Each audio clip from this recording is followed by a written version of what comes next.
Welcome back to the Brisbane Channel for the 28th weekly Greater Brisbane update of 2025. This week we've got sewage in our river, flight path changes, and another giveaway for a great Stephen King movie coming to Brisbane cinemas, plus lots more. Let's start with the situation making the brown snake just a little bit browner.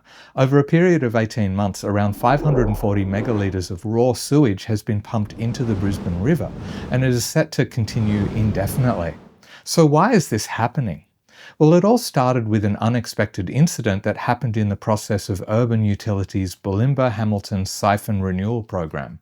The siphon consists of a tunnel that runs below the Brisbane River between Bulimba and Hamilton, with two pipes carrying wastewater from the south side of Brisbane to the Eagle Farm sewage pump station, where it's then pumped to the Luggage Point Resource Recovery Centre. With the original infrastructure completed in 1954, the current project aims to allow the facility to deal with both increasing population and severe weather by replacing the two pipes that run through the tunnel. The works began in 2023, but in January 2024, a break occurred in one of the pipes. To allow for the pipe to be taken offline for the work to continue, a temporary bypass pipeline was installed. But during wet weather, stormwater infiltrates the wastewater network and the system is unable to handle the extra volume. Urban Utilities have to release some of the excess overflows into the river through an emergency overflow point at Morningside. The wastewater released is heavily diluted by the stormwater and also passes through screens to remove particulate matter prior to release. However, Brisbane residents are urged to avoid coming into contact with the water between Vic Lucas Park at Bulimba and Colmslie Beach Reserve at Murarrie when the emergency relief point is in use. This is possible during times of heavy rainfall, and you can check the status of the river by visiting Urban Utilities River Updates page, which I've linked in the video description. Ultimately, release of sewage into the river is only likely to stop once the restoration project has been completed and both pipes in the Bulimba-Hamilton siphon are replaced and in operation. But there's currently no date for when that's likely to be. A quick update on changes I'll be trialling here on the channel. Creating weekly updates with everything I can pull together to keep you updated on happenings and plans across all of Greater Brisbane has been a pretty demanding task, and not something that's particularly sustainable. So starting from this update, I'm going to try splitting the updates into two parts and releasing each part as a separate video to spread the production work over the week, rather than squeezing double the content into just 2 days of planning, shooting and editing. The two parts will be made up of 1. Updates on things done and planned at the state government level for Greater Brisbane. That includes all the Olympics updates, many of the housing and cost of living initiatives, and things related to the education, health and justice systems, things like that. And 2, all other updates, including announcements at a local government level, along with all the other interesting things to know about for the 5 LGAs. That means there'll be 2 shorter weekly updates rather than one really long one. I'm thinking one on Sunday and the other one around Wednesday. We'll see how it goes for a month or so before deciding whether to make it a permanent thing or not. Hopefully it still allows for me to put out other random Brisbane related videos in between as well. We'll see how it goes. One big update that may affect many of you is that a new plan for flight paths arriving at and departing Brisbane Airport is being proposed in an effort to reduce the impact of aircraft noise on the wider Brisbane area. The changes involve spreading the distribution of flights out over a wider area, which will result in a lower concentration of aircraft noise in some areas, but the introduction of flight noise to new areas that previously didn't experience it. Some parts of the plan do include keeping arrivals higher for longer and letting aircraft glide as they descend, which could help with the noise. However, other parts of the plan, including the new short approach path, has planes flying over areas that were previously noise-free. But local group Brisbane Flight Path Community Alliance say that one factor not being addressed is noise from nighttime flights, with 30 to 40 flights departing the airport between 10 p.m. and 6 a.m, disrupting the sleep of an estimated 300,000 people. Clearly there's no way to fact check how many people are actually experiencing this, but do share in the comments if this is something that impacts you directly. The Community Alliance says that this is a key issue that needs to be addressed, besides other criticisms they have of the planned changes. The plans are currently open to community consultation, which wraps up on the 17th of August. I've put a link to the Air Services Australia page with all the details in the video description. On a recent video, one viewer said that the Brisbane Channel is criminally underrated, and I'm very aware of how few people actually have heard of the channel.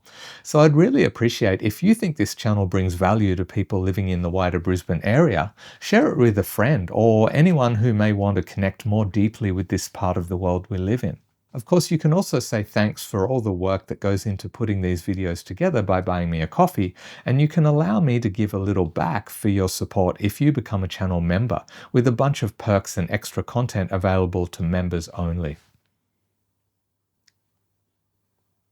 Those that have been watching for a while remember a previous update where we talked about Beam e-mobility devices getting kicked out of Brisbane for allegedly dodgy practices. Well, they're returning to Brisbane, but not as Beam. Turns out that Beam and Neuron, two of the 3 e-scooter and e-bike providers that have had contracts in Brisbane, with Lime the third, are done competing with each other and have merged. So former Beam e-scooters are returning with new Neuron branding, adding a splash of orange.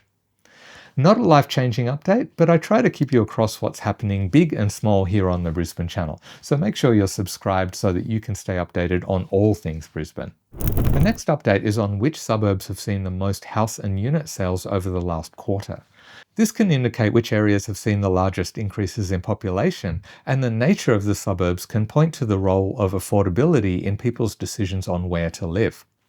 Based on the InfoTrack property market update for Queensland in the second quarter of 2025, Ipswich and Moreton Bay are the 2 LGAs that are seeing more house sales than any others in the state, with Ipswich suburb Springfield Lakes topping the list, followed by Moreton Bay suburb Caboolture, and Redbank Plains and Morayfield also in the top 5 in the state for houses.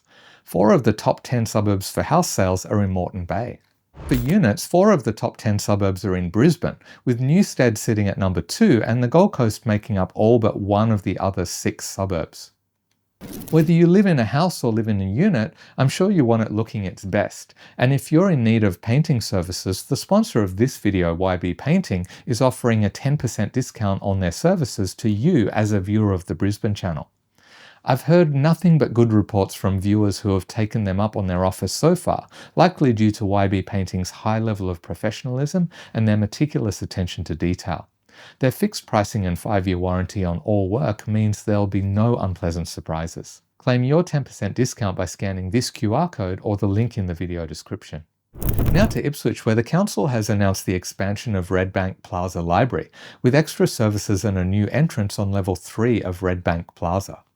The extra services will include a dedicated children's space, marketplace collection, smart lockers, and increased programming, seating, and study areas.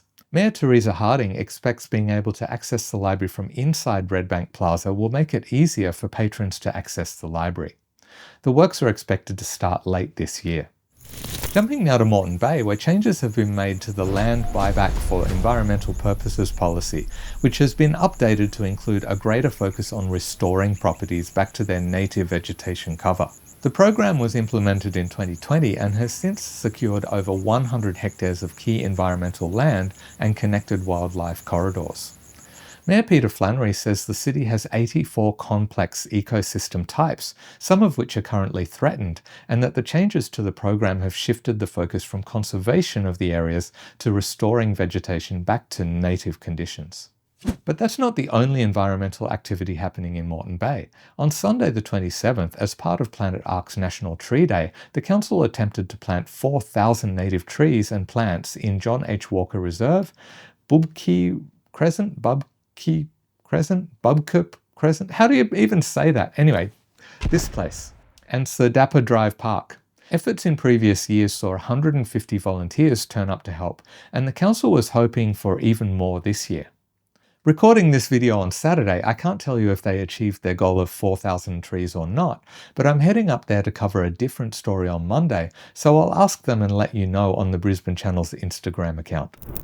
And while we're in Moreton Bay State Emergency Services headquarters received a new fleet of state-of-the-art vehicles and equipment that will double their operational capability after 7 new specialised Ford Ranger General Response vehicles and 3 General Storm Response trailers were handed over on Saturday.